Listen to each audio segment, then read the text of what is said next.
A new report is highlighting the impact of the pandemic on persons with disabilities.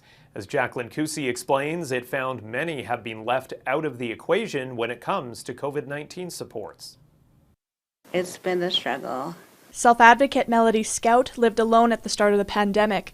As more restrictions were put into place, her daily in-person support services were reduced to just once or twice a week online. Even with restrictions lifting, most services are still on Zoom. Scout says it's taken a toll on her mental health. Her frustrations are reflected in a new report released by the School of Public Policy at the University of Calgary. Director of Health Policy, Jennifer Zwicker, says the report was born out of concern that government pandemic policies were not disability inclusive or designed in collaboration with those impacted. We wanted to kind of identify, what some of the challenges were to trying to kind of develop better consultation approaches, but also be a bit constructive in the sense of understanding kind of ways that things could be done better in the future. A statement from Alberta Health reads in part, similar to other jurisdictions, Alberta's plan to phase out public health measures has been guided by evidence from local, domestic, and international jurisdictions, with careful consideration given to vulnerable Albertans,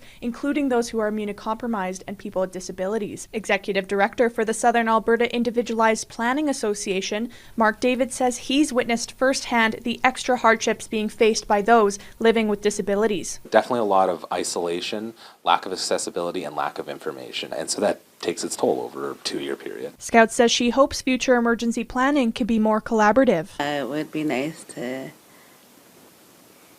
get that